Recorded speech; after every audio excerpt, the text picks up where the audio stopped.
Trinity Rodman, welcome to Call Her Daddy. Hey, thanks for having me. Oh my gosh, so happy to be No, Trinity, you just walked in here and you go, what did you just say? You're like, I only talk about soccer. Yeah, this is new territory.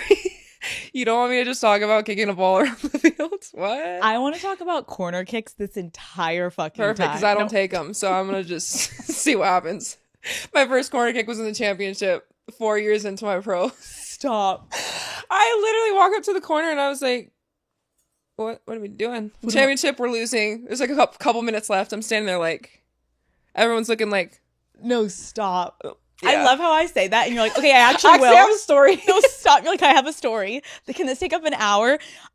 You're gonna be fine today. Okay, I've got you. First of all, I do just have to say I'm so fucking happy that I'm meeting you because I had a show on Peacock during the Olympics and you saw? Okay. I saw you going crazy.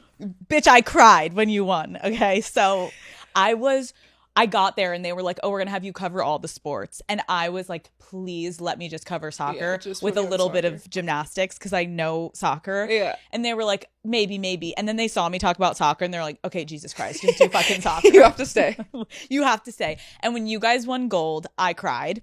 Same. Okay, great. Oh, fuck. Obviously. We're going to start with some easy ones. Okay. How did you celebrate winning gold? Oh my gosh. I cried. I like collapsed and cried. But I don't know. I feel like there's like no true celebration afterwards because, hey, you got to go back to your season in NWSL.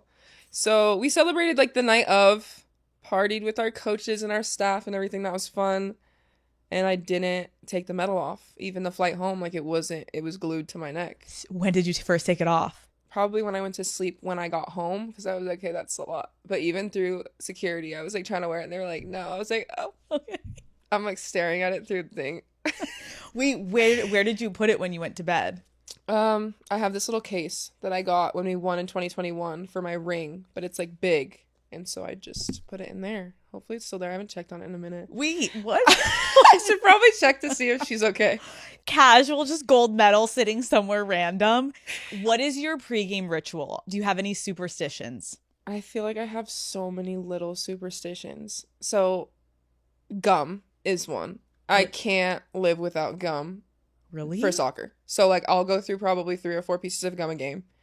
And if I am going on the field and I don't have gum in my mouth, like I'll throw a tantrum. Like I'm a diva. Like I need gum. That's the one thing. Screw water. I need gum. Wait, what kind of gum? Anything peppermint. Spearmint, it can die. No. Yeah. What else? I have to sit in the same spot on the bus on the way to the game every single time. I have to stand in the same spot for warm up behind my girl Tara. There's so many things. I have to have at home games. I have to make a peanut butter and jelly sandwich in the locker room. Mm-hmm. Red Bull's essential for energy and psychotic behavior in the locker room. So many things. No, the locker room before games is feral. There are some people that are so chill and quiet, and then there are the people that are rowdy. Are you rowdy? Do you want to answer that? No.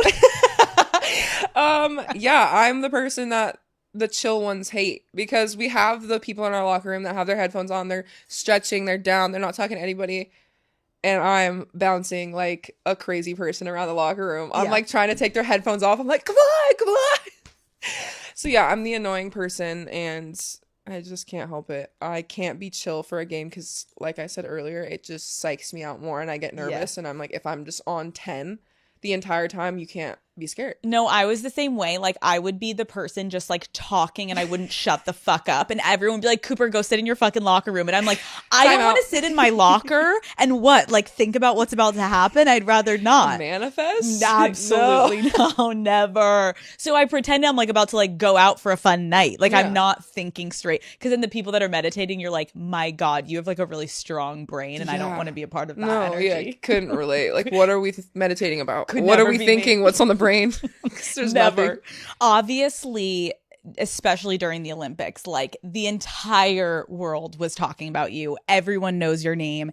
And I think aside from your talent, I think a lot of people in media, press, on social media, a lot of people wanted to hear you talk about and wanted to ask you about your dad. for those of the daddy gang that don't know, of my audience, your father. What's a dad? Yeah. Daddy gang, let me know.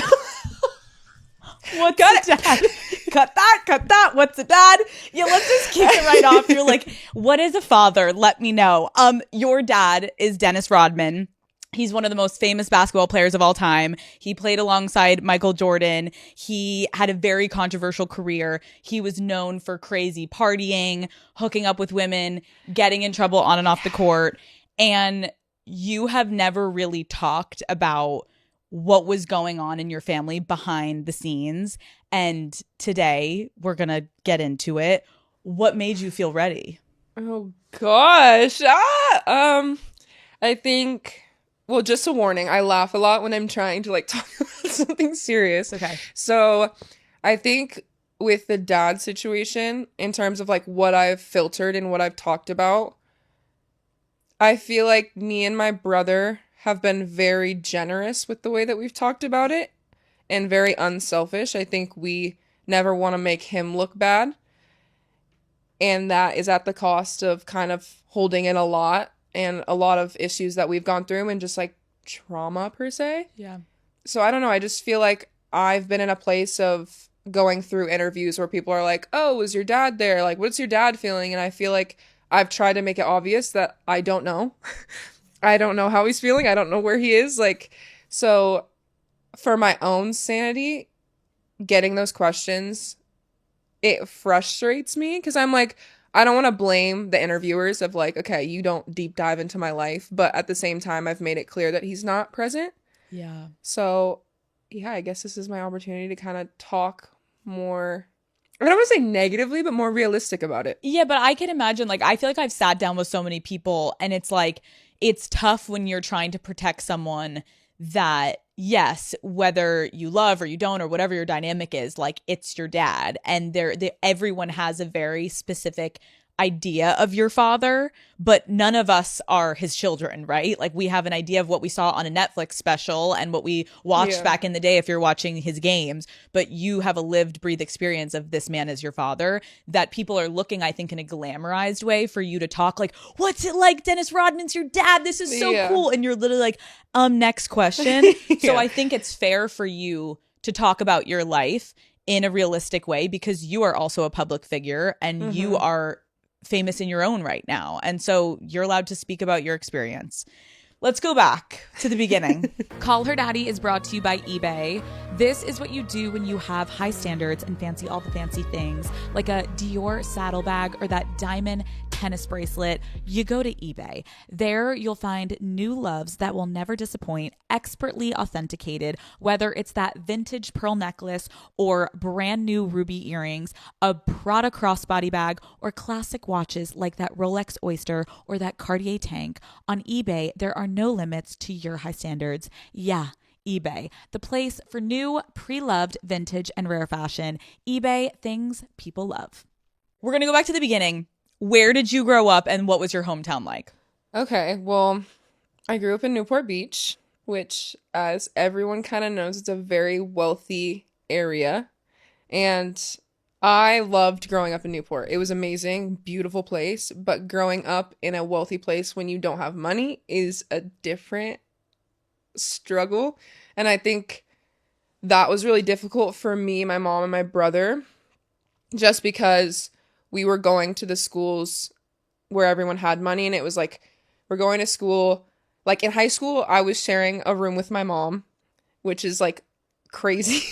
So it's like just the little things of being a normal high schooler, a middle schooler, where you're like, you want to invite friends over. And it's like, not that I'm embarrassed of the way that I grew up, but at the time it was like, I don't want to invite friends over. I don't want them to know I sleep with my mom.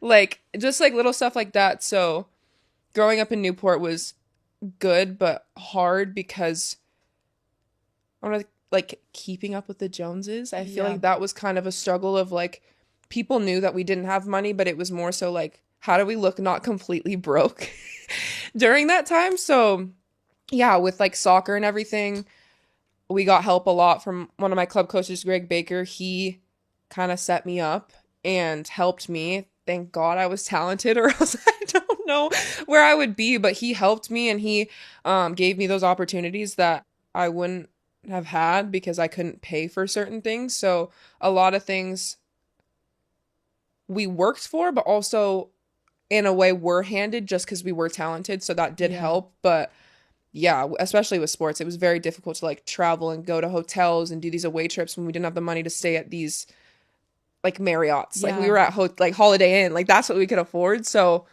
it was just hard because I would then find teammates. It's okay if like I come, and then my mom couldn't come sometimes, and it was just interesting. Like we were trying, like we did the best at being humble and being grateful for everything, but at the same time, it was really hard. Yeah. Even just like after school, like at a cookie truck, I'd be like, "Mom, can I have $1 for this cookie?" Like one time, and I know that sounds horrible, but that has made me, I feel like, more humble now. Yeah. Experiencing that, being in a wealthy area and not having it, we made it through, and we're great people, and like it worked out. So Going back though, like, okay, you talking about growing up in Newport, and I agree. I feel like people that aren't obviously from California, but I feel like you hear about it, or even you like watch the show The OC and Orange County and Newport, like there's such extreme wealth. How do you think you growing up and not having money impacted you like as a kid in your personality? Like were you shy? Were you reserved? Were you loud? Like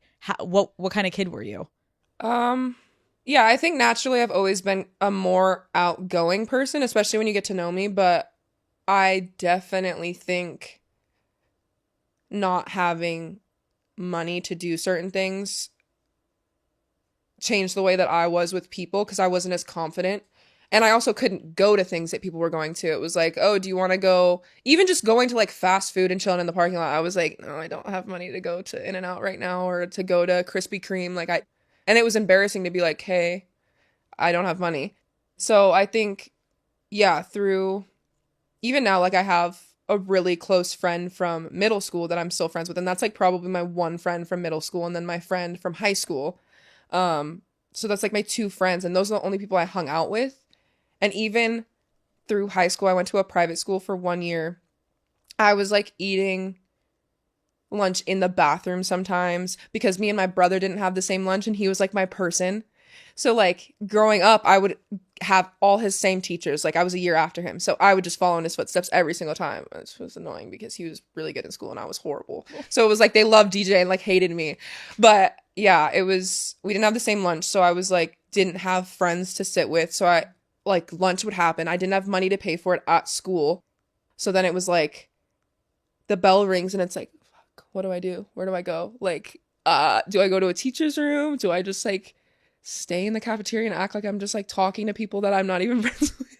Like it was so bizarre. But do you think you weren't making friends because you were just trying to like hide? Like it's not, or were people literally not liking you because they knew of your socioeconomic status? Both, because I feel like it went both ways. It was weird. Because for my brother, I feel like in the earlier years, it was harder for him to have friends. But as it went on, it was so easy. Like when we went to high school together, he had so many friends and like that's who I was going to. And then for me, it was completely different. So it's just weird. And we know like girls are very catty. Yes. And like cliquey. And I felt like I had come late. Like everyone had started freshman year. I got there sophomore year. So I had some soccer friends, but the vibes were just different. Like we were friends for soccer, but then in school it was like, okay, not the same thing. Yeah. So I don't know if it was just like people already had their cliques and I was just like too shy to be like desperate and like try to push my way into certain groups, and I'm just not that person. Like if I'm feeling you're not feeling me, then I'd rather sit in the bathroom. You're like, peace. Yeah, so I think it's a mixture, which was unfortunate, but now looking back it's like funny. Because all those people are texting me now, and it's like, of course, interesting. Go fuck yourself. Yeah. How old were you when your parents got divorced? Oh gosh. Google help. I think you were like 2. I feel like I was dealing with it even when I was like old enough to remember it, but I don't know. It dragged on you for probably many know more years. than me. Do you remember like how did you see that affect your mom of like this divorce dragging on for so many years? I mean, obviously, I cannot speak for her experiences because I feel like she didn't even really have time to think about it just because she had to deal with me and my brother and my sister. That girl. But anyway, I think my mom was dealing with a lot of shit from my dad for so long, and divorce was just like a name that ship had sailed for the longest time, and she knew that, we knew that. And it really was like, before the divorce happened, my dad was actually helping money wise, so that was the difference of like, he would actually give money to my mom and let us kind of live life a little bit. But then as when the divorce happened, it was just like, fuck you guys, like, we're getting enough money to pay rent, barely. And then we were just, I don't even know how we made it work, but somehow we were making it happen, and it was just crazy. When you say that your mom you kind of knew that like that ship had sailed, like your mom had been dealing with so much, like how did your mom talk about your dad and his absence to you and your siblings? My mom was really good at making every situation seem smoother than it actually was, and I think that's what parents do to protect their children. But yeah, I think even being young, it was like he partied all the time. He has this beach house in Newport or Huntington or whatever, wherever, and it was like we tried to live with him, but he's having parties 24/7. He's bringing random bitches in. Like, my mom didn't want. She was strong enough to deal with it, because even to this day, I still believe that my dad hasn't loved anyone after my mom. Like, I genuinely believe that. I think he doesn't know how to. I think they both felt the same way about each other, but his demons were just too strong for it. But yeah, I think my mom just saw the situation of, we love each other, it's not going to work. And for my kids, I can't have them seeing you treat me this way, embarrass me this way, and have the party scene all the time. You have little babies. Yeah. So, yeah. Do you have any recollection of like watching them fight in front of each other, like in front of you? I don't really remember so much younger, and I feel like me and my brother were very oblivious to it. But then once we got older, when he was in our lives less and we were seeing him once, two, three, four times a year, every time they were together, it was like, it was the same shit. It was my mom being valid and, what the fuck are you doing? Like, help us and help your children. And he was just like, oh, you just use me for my money, ma. And even then it was like, that was all the fight was ever about in front of us, at least. It was just the money part and helping your children. And even then it was, my dad, he likes to be in control. So like, he would take us shopping, get us phones, do this, do that. Oh, I'm going to take you and your brother shopping. And me and my brother are like, we don't want to go shopping. We don't want to go shopping. Right. We just want money to go get in and out after school with our friends. Yeah. So it was like, he wouldn't give us money to do that. He needed to have the control of bringing us shopping and swiping his own card. Right. But if we asked, hey, could we have 100 to like go get food, go to Claire's, get my ears pierced, like just little stuff like that, he was like, no, you're using me, you're trying, like all this stuff. I think that's what's probably so confusing, even hearing you talk about this. Like, I think a lot of people would assume because you're Dennis Rodman's daughter, money wasn't an issue for you growing up, but that obviously wasn't the case. Yeah. Do you know why after the divorce, like, he would not pay child support? I think then it was kind of like, that's not my problem anymore.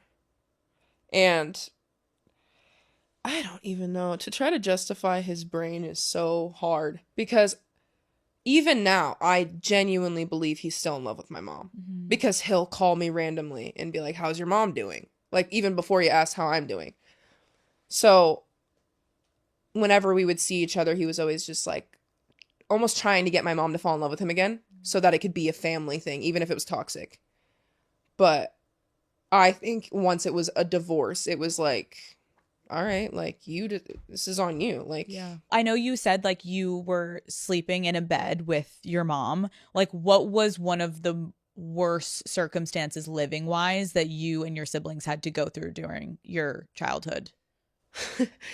It was, I'm like smiling about it because it was the best and worst situation, if that makes sense. So we had an expedition and we kind of lived in that for a little bit. Mind you, in Newport Beach. An expedition, like a car? Yeah. Okay. Like Newport Beach, we're going to, I think this is when we were at, what is it, Ensign by Newport Harbor. So we were still in Newport. So imagine living in a car going to like a rich school. Like, it's the most weird thing. But we were living in a car, but then we could afford to stay in a motel for a little bit. So we were kind of back and forth, like what nights we could pay for, how many nights we could pay for. But I'm saying it's the best because me and my brother, my mom is obviously like prideful and like she never wants to be looked at that way of like not being able to provide for her kids. Mm-hmm. So like my mom's like, I'm sorry that like we had to do that. I'm sorry that you had to go through that. But me and my brother are just like, what? That was so much fun. Like as a kid, we lived in a motel and our routine every morning, we would make those waffles in the waffle machine in the motel breakfast, like before school. And then we'd go in, my mom would let us go into the hot tub in the pool. So like this is all preschool like fun stuff in the morning. So this is like us getting up 6:30, 7 a.m. making our waffles, jumping in the pool, chilling in the hot tub, playing, being like best friends, and then showering, getting dressed, and then we would drive to school in this like beat up expedition when everybody else is in like Rolls Royces and Range Rovers and all that stuff. But for me and DJ, it was like never embarrassing in the weirdest way. It was weird, and we knew that we were kind of like the odd man out. Yeah. In a sense, but we never ever would like rush out of the car or like be like, Mom, pick us up over here, or like it was never like that. So yeah, going back, long story short, it's like worst and best situation because me and my brother look back and we're like, that was so fun in the weirdest way. How long do you think you lived in a car for? It wasn't that long. We were in that motel for months. But again, it was fun, even as an adult. Like, I'm like, that was fun. And I also think that's such a testament to your mom, right? Yeah. Because I think as you get older and you start to recognize like the reality of life, the fact that you guys were able to see those moments as just genuinely so joyful, like your mom was protecting you in such a beautiful way and you had these like awesome memories, that's such a testament to your mother. Yeah, it's crazy. And I mean, she's not like she had an easy childhood. Like she didn't have a father figure either. Yeah. So I mean, she went through her own struggles while somehow making our life extremely fun being broke, which is insane because everything costs money. So how do you have fun? But it's just weird. Do you think you were like, you never found yourself ever resentful of your situation? No. That's amazing. Never resentful. Obviously, there were times where it was like our friends would be doing stuff and we couldn't go. Yeah. Or like we just didn't want to go because we didn't want to ask people for money. Yeah. So it was never resentment. It was more so like, damn, I wish I could have went there. This is an advertisement from BetterHelp. I cannot express how much of a game changer therapy has been for me over the past few years. I would not be anywhere near where I am today without it. Going on a therapy journey gave me the tools I needed to set healthy boundaries, practice clear communication, and end the unhealthy habits that were holding me back. Setting aside time to focus on yourself is so crucial for personal growth. And Daddy Gang, you do not have to do it alone. In a society that glorifies being extremely independent, it's so easy for us to forget that we are so much better when we have a support system. Therapy can be that amazing source of support you're looking for in any area of your life, whether you're working on finding balance or you're goal setting or you're trying to break toxic patterns. It all just gets so much easier when you ask for help. As the largest online therapy provider in the world, BetterHelp can provide access to mental health professionals with a diverse variety of expertise. Build your support system with BetterHelp. Our listeners get 10% off their first month at betterhelp.com/daddy. That's BetterHelp, HELP.com/daddy. When I was doing research, I was looking like when you were 9 years old, your dad was getting inducted into the Hall of Fame. And when I'm listening to you talk right now, I'm like, okay, you're 9. So many things happened. It's crazy. Right? Like, I'm like, forget. Hold on. This man is on a stage getting inducted into the Hall of Fame. And where are you when you're 9? No, and that's the crazy part is like we still were going to those events. Like we were just a happy little family, like getting dressed, getting styled, like his jersey retirement, all those things that we attended to while we're like not financially, like it was just the weirdest thing because it was like we did things for him and we've always done things for him. It's like he wanted to have a good image of having his family by him.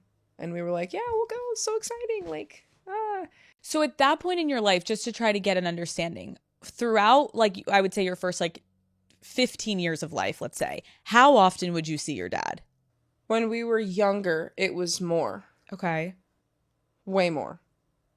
And then I think as we got older and understood the situation more, my mom became stronger in the situation. That's when it was less. And I would say by the time we were in, I'll say like 7th grade until even now, it was 3-4 times a year. Okay. When we lived in the same city. And did you ever live with him? When we were really young. But that's when we were like right after we were born. Yeah. But that wasn't that long because my mom was over the party and she was just like, we're We're done. Yeah. In his acceptance speech, he said the one thing he regretted was not being a better father. You just rolled your eyes. Yeah, because it's just like, do I believe him? Yeah, I do believe that he wishes that he could fight his demons. I roll my eyes because it's like you hear something so many times, but he does nothing to change it. Yeah. And it's like, I wish I was a better dad. He said that in so many interviews. Like, I could pull them up. Yeah. And it's like, okay. Yeah. Then do something. And I think what the most frustrating part about it is I think with how successful he was and how rich he was surrounded by a lot of toxic people who would take his money and take advantage of him. And because he was in alcohol, he was kind of brainwashed and all that, didn't really have control over anything. I don't know. That was just...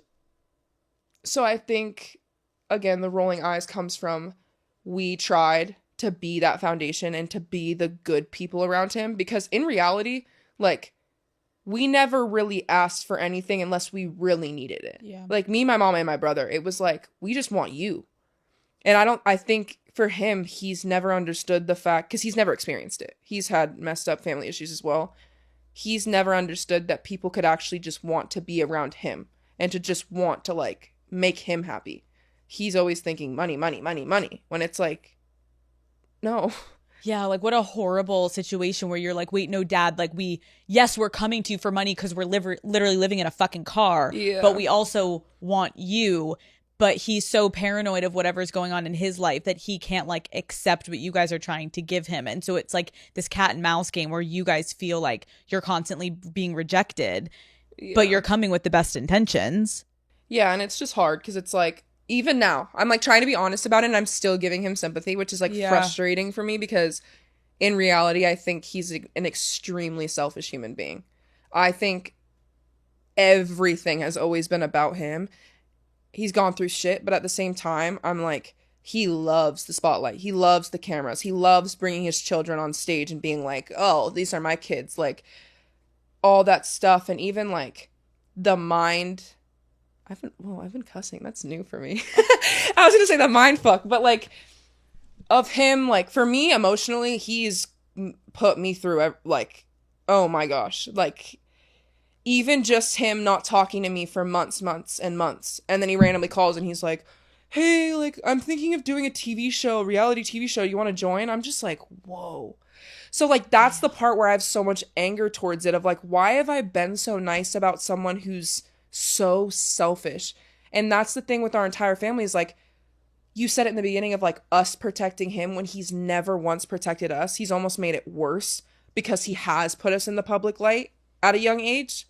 So I guess it's just like the anger that I haven't really been able to let out is like difficult for me. Yeah, but I feel like hearing you say this, like I've had people sit in that exact chair and it's like, fucked up dynamics with parents is so complicated because at the end of the day, they're still your parent. And there's like almost a brainwash you experience of like, you still want their love. You still want their validation. You still want them to like you. You still want him to like come to your games and think you're great and like see how great you're doing. But at the same time, you also want to be like, fuck you. You've never done anything for us. Like, and it's like this battle of, I get why I wouldn't expect anything other than you sitting here and going back and forth of like trying to protect him because you've never spoken about this. So I want to give you grace also of like, you're doing great because you are doing a really great job of explaining this like hard push and pull you have because it's your dad. Yeah.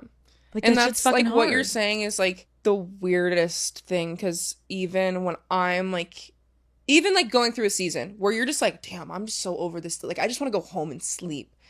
In moments like that, I'm like, damn, I wish I could just get a hug from my dad. When I don't even have that connection with him, like when he showed up at my game, I was like so mad. Yeah, like can we talk about that for a second? I first saw him, I like kind of already start talking about everything. But It's okay. yeah, he showed up to my game. My mom had no idea until he was like there. And I think she got a call or something. But they were in the suite field side. And I, again, going in my rookie year, going into a quarterfinal, like I'm already shitting my pants as it is. Like I'm like stressed, like, oh my gosh, like we have to win. So we go, I'm playing. I think it's like halfway through the first half. And I hear it. And like his voice to me is like, ding. So I hear him go, let's go, Rodman, let's go, Trinity. And I'm like, oh my fucking gosh. Like there's no way this is happening right now. Mind you, I haven't seen him in or talked to him in months. So I hear it and I'm like, I'm playing a game, not like throw in nothing. Like I'm playing a game and I hear I'm running. I'm like, oh my gosh. So I'm still playing and I'm like, there's no way. I'm like chasing the ball down, trying to figure out a goal kick happens, right? I'm defending a goal kick. And I'm like in my stance kind of, and I look back and I'm like, what the fuck? I look straight and I like start crying on the field. So I'm trying to play the soccer game and I'm crying. And I don't know if we got a water break. I think there was like an injury or a water break. Yeah, because we go into the huddle and I go to Ashley Sanchez, which is like one of my best friends, go to her in the huddle while our coach is trying to give us direction of like what's working, what's not working. Cause like we were playing horrible the first half. I'm looking at Ash. I'm crying. No one knows what the fuck's going on. I'm looking at Ash and I'm like, dude, my dad's here. And she knew immediately. She was like, oh, fuck. She gave me a hug. She was like, it's okay. Let's just finish this half. Like, we'll talk in the locker room at halftime. Just finish this half. Don't think about it. I was like, sure. Let me just forget. Yeah. Classic. Easy advice. So yeah, finish that half and then cry my eyes out in the locker room at halftime. And my coach was like, do you want to play? And I was like, yeah, I want to win. Hello? I'm like, he's not going to take me from winning this either. Fuck you. So yeah, we finished the game. Were you able to like play well? Yeah. So I took the shot, ricocheted back, and Hatch scored it for us to win. Yeah, you Again, did. awesome. Uh-huh. And then after the game, when we were winning, there's that part in your head where like the whistle's gonna blow, and all I was thinking was like, oh my god, I'm gonna see him, I'm gonna talk to him, like what's gonna happen? The whistle blew and I was so like mad. I was like, you took this happy moment from me. Like you fucked with my head again. And he did it so many times and I don't even know. No, I think he knows what he does. But when the game ended, I was so angry. I was happy we won, but I was just like, And then I started getting mad at my mom because I was like, she had to have known. Why didn't she tell me like all this stuff? And then I walk over and again, there's cameras everywhere. Dennis Rodman's at the game, blah, blah, blah. And I walk over there and all I did was cry. I was like, I'm walking over there so mad, like, fuck you. I walk over there, he grabs my head and I just start bawling into his arms as if like it's a daddy-daughter, like. And I'm just like, this is the first game you've come to, quarterfinal, you missed the entire season, haven't seen my games in 3, 4, 5 years. And I'm just like bawling. I cried and then I was super happy. I was like, let's take the positive of it. He's here. Like, that's more than I can ask. So then we go into like this friends and family part after. We're like talking, whatever. He's asking me how everything's going. And it's like, honestly, like a pretty wholesome thing. Like, oh my gosh, imagine. So we're just like talking, catching up. And then I don't remember how it was left. I think I just went home because I had training the next day. And we just kind of left it at that. And he was just like, I want to see you soon. I'm in DC, whatever. And I was like, okay. And then after that, radio silence. I didn't see him for like until this year. I didn't talk to him or see him. Yeah, until I think. No. Yeah, right after the World Cup. Wait, how many years ago was this? 3. So this is 2021. So that happens in 2021. And I'm talking to media. I put out this huge post like, we're not perfect. I love my dad. Like, this could be the start of something new. Like, I know, blah, blah, blah. Like, being super nice about it. Like, just grateful that he even showed up. I'm like, I don't know what it has in store, but I'm just happy that we got to have this moment together. Stupid me for thinking that was going to be some type of like new spark, because that was me every single time. He would come around and I'd be like, okay, here it is again. We're going to start something. He's going to be around. Boom. Months and months and months. This time was years. And I was just like, oh, okay, cool. And so then it's like after that, then it's media outlets asking about the post, asking about him being there. So I'm like super positive. I'm just like, yeah, like obviously it was really emotional. I'm really happy. Months and months go by. I'm still talking about it on media. And I'm just like, fuck, here we go again. So then it was just like, I think after that was when I lost hope in like ever getting him back. It was just going to be like a He's popping in whenever he wants to be in a camera. And even at that game, I don't think it was for me. I think he wanted to have a good conscience and then be like, headline, Dennis Rodman showed up to his daughter's game, an important quarterfinal in her rookie year. And that's exactly what it was. That's what I was going to say. Like, I went and looked at that Instagram post and it, like, my heart sunk for you because obviously, like, I knew somewhat of the conversation we were going to have today, but I had obviously no idea of like the gravity of it. And it's so disheartening because you're right. Like, you walking over to him in that moment, it was all about the cameras. You couldn't have a normal reaction to be like, where the fuck have you been? And like you saying you're on the field angry. And then you don't get to have a normal moment with your father where a normal person could go up and be like, what the fuck? Instead, it's like everyone smile for the cameras and be happy. And then before you even get to have like a debrief the next day, like he's gone. Can you talk to me about like, didn't he like always change his phone numbers? Yeah, even now, like I don't have his number saved. I think because he had called me like even these past couple weeks, he's been trying to call me. And it was just a Texas number. Didn't know he lived in Texas. So that's news to me. So I'm just thinking it's like spam risk, like all this stuff. And I'm like, okay, they're just like spam calls, like normal. I get those all the time. So I was ignoring it. And then I see like voicemails from it. And I'm like, and then I look and I hear it for a second. I was like, fuck. And I think I heard it for a second because I saw that the voicemail was 40 seconds long. I was like, nah, I'm not doing that. And it's just like a hit or miss day for me. It's like if I want to go through that or not. And I'm just like, no. Why is he always changing his phone number? I don't know if it's changing or losing his phones or what, but again, he never has an iPhone. He always has a flip phone, and I honestly think he'll just like trash them and get new ones. Of him calling you in like in moments throughout your life, in those moments where you're like, sometimes I have the patience, sometimes I don't. Is there any time he like called you that you remember and it like really fucked with you? Whether you were like about to go into a specific event in your life or you were in a specific situation and he calls and you like were like, this completely fucked me up and ruined my day, kind of like the game. Yeah, I think it fucks me up every single time. Even I think now hearing his voice is like painful. Because I think it's missing him mixed with he's an alcoholic. And again, that's something that I don't want to say, but I'm just like, fuck it. Like, it's just the truth. And like, hearing even the past 5 years, hearing the difference in the way that his sentences go together. And now I'm like, I genuinely I'm like, he's gone. Like, it feels like he's gone.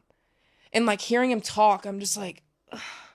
Like, I answer the phone now for like my conscience to be like, if something does happen, God forbid, I want to know that like I did that, or if he needed to hear my voice before anything happens. Like, that's why I answer the phone, not for me. But then I answer the phone and I have that conversation and I hear the way he's talking and how gone and drunk he is, and I'm just like, that was horrible. Like, I'm like, that did nothing for me. Like, if something were to happen, if I would have had that phone call and if I wouldn't have, I would have felt the same way.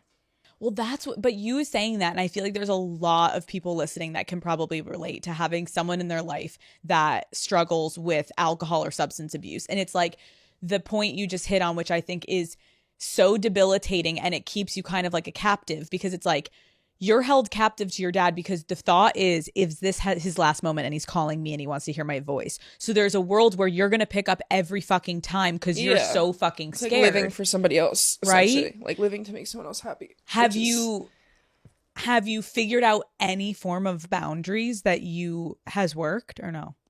It's hard to make boundaries when he's like, it's a rare occurrence. Like if you were, say, calling me randomly every single week, okay, cool. But it's like so random that I'm like, you don't know when the next phone call is going to come. So it's like, what is a boundary? What is the closest you've ever had with your father of like a heart to heart, somewhat scratching the surface of like, this is why he is the way he is? Like, has he ever spoken about his struggle with alcohol to you and tried to explain his behavior? No, but I think not with the alcohol. With loving people, he's talked to me and my mom about, of just the lack of love that he's received from his parents or his dad relationship is kind of translates into how he loves other people. Because he loved my mom. I do not question that. She does not question that. He treated her like shit. So it's just weird. And it's like, to me, even after everything I said, he treats me the best. I'm like still his little princess. Oh, really? And I can't do any wrong. Growing up, he treated my brother like shit too. Said, fuck you, you're not good enough. What are you doing with basketball? You're not, blah, blah, blah. And that's touching on a whole different thing with the hate that my brother gets being in the same sport. Like, I don't even, people and the insensitivity with that. It's like, you're never as good as your dad, all this stuff. It's like, he doesn't have to be. And also, he's not around. And I think too, I'm like just blabbling. No, you're doing great. But that's also another thing of like, that's the most he's talked to me about in terms of like loving my brother, the man to man thing. He doesn't know how to father in general, but especially to it. Like, he doesn't know how to show that. Like, with me and my mom, he could at least hug us. Like, he knows how to do that. He doesn't know how to do that with my brother. And that's just, I mean, caused a lot of issues with my brother's confidence. And obviously hearing your dad say, like, you're not good enough, all this stuff. And it's like, too, like, playing with Bronny. It's like, you see Bronny and you see LeBron. And it's like, that is picture perfect, like, holy. So, even that is just a whole nother thing for my brother. And I don't want to speak for him. I'm sure when he's ready, if he's ever ready to talk about that, that's just another thing that my dad doesn't realize. He's affected so much of our like day-to-day. Yeah. Like, the reason my brother gets hate for basketball is because of him. And I think like I agree with you when you're talking about the LeBron and Bronny situation, but like, I think we would all be idiots if we didn't think to ourselves like, damn, that's fucking hard for that kid. Like, that looks great, but even that 100%. is so fucking hard. So imagine your brother. Yeah, and like, I'm not, I did not mean to make that sound like, walk in the park. No, I'm validating what you're saying of like, it looks like, wow, look how great that is. But it's like, even that, one can imagine how difficult that is of like being the son of LeBron James. You're like, damn, this is hard. And like, but the fact that LeBron is embracing his kid, being like, come with me, let you show you around. It's like, your brother, and I agree, like, not to speak for him, but I can only imagine the hurt it feels to have a passion that is essentially like constantly stripped of you because you're being constantly compared to your dad, when what your guys are really talking about, you're like, I don't want to be fucking compared to him. Yeah, and that's 100%. And the Bronny and LeBron, like, I've seen the hate that Bronny gets too. It's unbelievable to try to live up to being the GOAT of LeBron James. But I think with my brother, it's just, you're never enough. Like, it's sad. Yeah. And like, no one can tell him that he's enough because the one person that he wants to say is enough. Yeah. So it's tough. Were you hesitant to talk about the real situation with your dad because of the hype around the Rodman name? Like, do you think people are going to still like not believe what you're saying today, but do you think people will still downplay it? Because it's like, because I also think people look at us like, oh, poor me. Like, we're just trying to like get a check, or like, oh, pity story, try to like create this thing. But I think, I think there's a lot of times where it's always going to be like everyone on my dad's side, like for like Father's Day, like that day's shitty for people that don't have father figures. So for us, like, our coping mechanism for it was posting our mom. Like, happy Father's Day, thanks for being both. Yeah. And that's no disrespect to the father figures. Like, still a day to celebrate dads and fathers. But for us, that's our dad. That's our mom and our dad in the weirdest way. And even just comments like that, like, don't disrespect him like that. It's like, that's not disrespect. He's not a dad. Right. He's a person. He's not a dad. Maybe by blood, but nothing else. Yeah. It almost feels like people are like frustrated that you speaking about what he was like as a dad is going to threaten his legacy as a basketball player. Yeah. Which is so fucked. Yeah. How do you think talking about this today is going to affect you and like impact the way you approach interviews moving forward? I'm just like not going to give a fuck, honestly. Like, that's how I feel though. Cause I watch interviews back and I'm like, ew, why do I look so scared?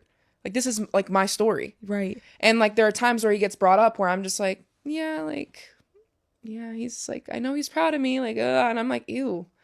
Like, just say how you feel. And even sometimes I wish like, when people ask, oh, like, is he going to come to one of the Olympic Games? I don't know. And I'll dodge it and I'll be like, oh, like, my mom's going to be here. I'm going to give her a hug. And I'm like, great answer. From a PR team. Perfect answer. Right? Cherry on top. In reality, like, you don't know. Not to be a diva, but I'm just like, I want to be like, I don't know. Yeah. How am I supposed to know? And that's it. That's the end. True. You make me feel uncomfortable, I'm gonna make you feel uncomfortable. And I feel like I've been so comfortable being uncomfortable, and I'm just done. You're fucking done. Obviously, there's been, like, I think the rise of your career has been fucking incredible, Trinity. Like, you're so fucking talented in your own right. And I can imagine moments like this where you are having this, like, Olympic run and your name is everywhere. And yes, you're sitting there and people are asking you, like, oh, is your dad gonna come? And is your dad gonna see the game? And it's like, why can't I just be enough? How has your relationship with your dad affected your love life? You know what's funny about this is that, like, I literally just figured out what it affected. Like, I would say a week ago. What did it affect? I think my love language is affection and, like, physical touch. But I think that's because I never got that from my dad. And I never got that type of love. And because of that, he didn't show that to my brother either. So my brother's very similar to my dad in the way that he loves. Like, he's, I don't want to say cold, but he's not a lovey-dovey, squishy person in a relationship. So I don't get that from my brother or my dad. So I think the way that I am in relationships, I don't want to say high maintenance, but I think the top priority for me is, like, feeling wanted and feeling like I want to be pulled in for a hug all the time. Like, I don't want to pass you in the living room and for you to not want to touch my butt or, like, kiss me on the cheek or, like, just do something. Right. I know people can relate to that, but I genuinely feel like that has made me crazy. I love you. Okay, wait. Did you have any relationships where you started to be like, fuck, I need to figure my shit out in the past? Because, like, we've all had fucked up relationships romantically. Like, did you see any of your family trauma seeping into your relationships that you can share with people maybe that have similar situation to you? Yeah. I think my first relationship, I think obviously first relationships are always, like, kind of a what is love? What are we doing? Yeah. I think then I was extremely insecure in myself, and I kind of let the person walk all over me in a sense. But again, I don't regret any relationship. I think they've all helped me so much, and I'm still cordial with, like, everyone that I've been with, but I put up with a lot because I didn't have validation. So I feel like it's done a 360 now, but I would say I was really insecure and let a lot of shit slide back then. Like what? Like hanging out with the boys, right? Love that sentence, right? Right? Oh, hanging out with the boys. Okay, fuck off. But it'd be like hanging out with the boys, and I'd be like, damn, I wanted to hang out with you tonight. And happens, and then there's like 10 girls there. I'm your girlfriend. What do you mean? And those are also not the boys. So just stuff like that. And even that was the weirdest thing, was that my brother was best friends with him. Mm-hmm. So my brother was there. So it was a push and pull with him of, like, that's my best friend, but my sister's crying all the time. My sister is sobbing. Get it together. I learned a lot from that relationship. I think that was great. And, like, even with that, we were still, like, best friends in the weirdest way. But I learned a lot of things of, like, I'm not taking that shit. And I think that then helped me in my next relationship of, like, I felt most confident in my next relationship. And then it was a different struggle of, like, I'm so confident and I'm so happy that now I'm, like, too reliant on this relationship. And now I'm, like, isolating myself from everybody else because I'm, like, addicted to the feeling that he's given me, like, the love and affection and, like, you're beautiful and all this stuff. Yeah. So that was just another issue that I had to work through. Well, I was going to say, too, I feel like a big theme throughout our conversation of, like, talking about your growing up and talking about your relationship with your father, like, there has been a lot of instability in the way that he communicates with you and his actions, like you even saying, like, the drinking problem. Like, I remember I wrote down, like, at one point your dad had a lot of controversial moments, obviously, but, like, the one where he befriended a dictator in North Korea, and, like, you know, it's really not funny, but, like, we can laugh. But, like, you having to read that about your dad, that is a lot of, like, one day you don't hear from him, one day you're reading something on the news. Like, that's very like destabilizing to like your reality of like your everyday. This person pops in, or you hear this on the news that your dad is making friends with a dictator in North Korea. Like, how have you learned throughout the years to just like stabilize your own reality and like keep your bubble as safe as you can when all the rest around you is kind of moving? It's obviously so, it's just so weird. And it's like so hard not to be hurt by certain things, like reading things, getting updates through media. Yeah. And then people ask you and you're like, you probably knew before I did, or you probably honestly know more than I do.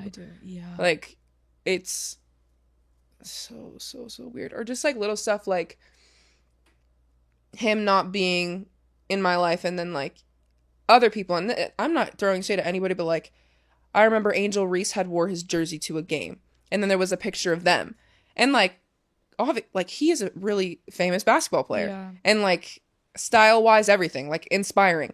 But I think as a daughter seeing that, it's like no shade, but it's like, damn, I wish that was me. Right.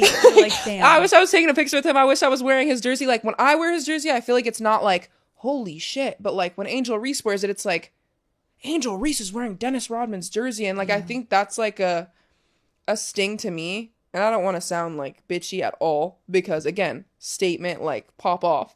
But for me as his daughter, it's like, dad, what the hell? Like, it's just weird.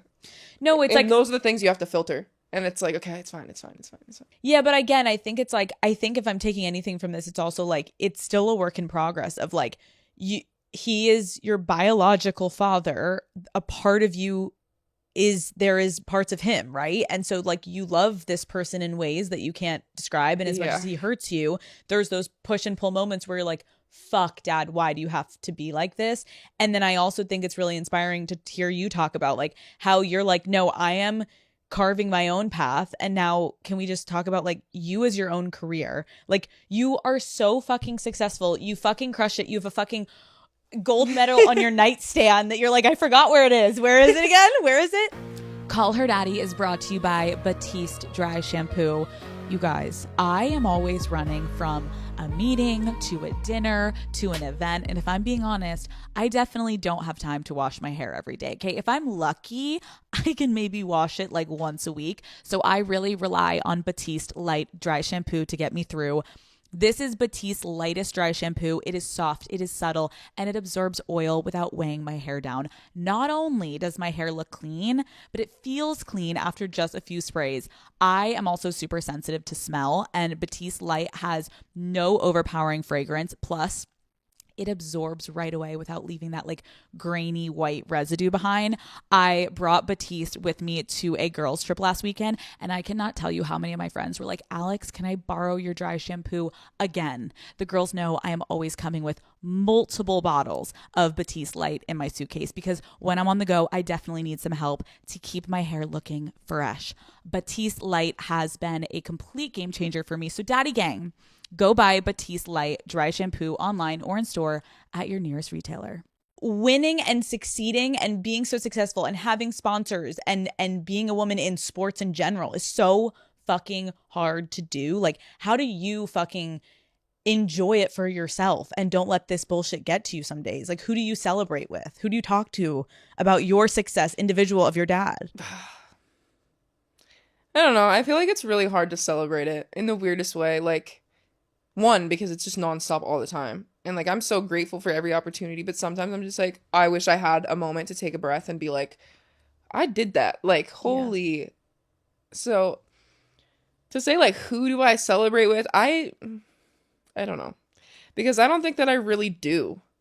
Like, obviously, like I'm happy, or I'll watch a clip of like the Olympics, the goal. I'm like, oh my God, like, ah. But it's little moments like that. Like, it's just rewatching a clip of something, but I don't think genuinely I really think or celebrate myself. I think it's more so, especially in interviews and stuff, it's like, how proud are you? And it's like, it's such a copy and paste answer through every interview. Yeah. It's just like, I can't even I'm find the so words. proud. I'm like a robot. I'm like, Right. I'm so happy. Like, it's indescribable. I'm 22 and have a gold medal. And it's like, even in those moments, it's like genuinely deep down, I feel so proud of myself, but Yeah. it's so repetitive and so like robotic that I don't think of it that way. I'm just like, say it for the media and like, No, but I think that's like really fucking relatable. Like, I think that's not like just you. I think that if you ask a lot of people when they have such intense success, I think it's so hard to try to grasp what's happening in the moment because that would mean you have to stop. And I yeah. think you need time to process as a human being. And I feel like it sucks in one way, but you also, especially as athletes, it's like you got to keep fucking going because even when you win, like you said, what did you say to me at the beginning of this? You said, oh, I didn't even have time to celebrate the gold because what did you go do? Go play for a freaking championship. I'm lost. That was annoying. But Right, you flew yeah. back to America and you No, played another I fucking literally game. played I think less than a week after I got back. No, that was just Dude. a lie. I lied. I think it was like a week and a half. But I played in the first game back and it was scored. But still, my legs were on fire and I was dying. I think women are obviously so scrutinized in general, but sports specifically, I think has been like a huge topic recently in a great way. But what do you think is the hardest part about being a female athlete? Oh my gosh. I know you're like, do you have 9 hours? I think the recognition for one. I think even just in conversation, it's like, oh, who do you play for? Spirit. And they're like, what's that? I'm like, ugh. Yeah. But I'm like, I don't know. I would say recognition, pay, obviously. Like, even just being on media. And it's like, obviously, NBA, NFL makes way more money, has way more viewers. Like, not taking that away. But I think seeing the contracts and then looking at ours, I'm just like, fuck. I'm so grateful to be making the money that I make right now at my age. But I look and I'm just like, it's just like, But also I'd say another big thing is like the human aspect of it. Like, I just feel like with male sports, with men, it's like they're out here going to concerts, on stage, going to clubs, going to all this, and it's like, oh, here this person is at a club drinking like 2 nights before a game, and it's just like, okay, normal. But it's like, I feel like me and my teammates will go out one night on an off weekend and we're like, we see a camera and we're like, oh my gosh, what if our coach finds out? What if somebody posts it? Like, and we're not even getting drunk. Like, we're just going to like be in public and just like Feel the dance. vibes. Yeah, just like feel like something. We're just here to feel something. We're dead sober. We've had like half of a cocktail. I'm like drinking Red Bull the whole time. Just like, okay.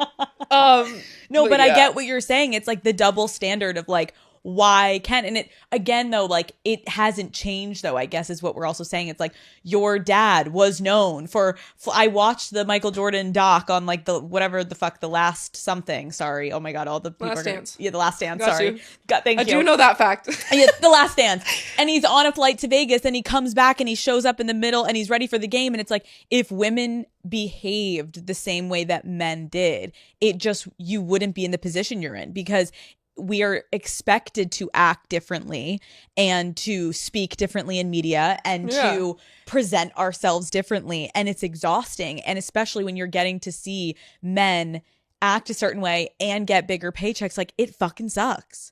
It sucks. Yeah, it does, definitely. And I think, yeah, it's just annoying. It's just annoying. No, but can I say, I do really respect you for sitting down with me today for a numerous amount of reasons. But when talking about the women in sports, I feel like something that, as someone that used to play but doesn't play anymore and is now in media, like I think something that can contribute to the sports growing is this. Yeah. Is the athletes becoming more well known for who they are individual of the sport, because the sports are fucking amazing. We love sports. Yeah. But who is Trinity Rodman outside of being on the field? And like I think that's what gets people so fucking excited and incentivized, on top of being a great big sports lover. Like there may be some people, I remember doing my show and people were like, oh fuck, I like watched soccer games and I've never watched a soccer game in my life, but I just like tuned in because like I listened to Call Her Daddy and like now I kind of love it. And it's like whatever we can do to get people to tune in, I think is so important, because like women do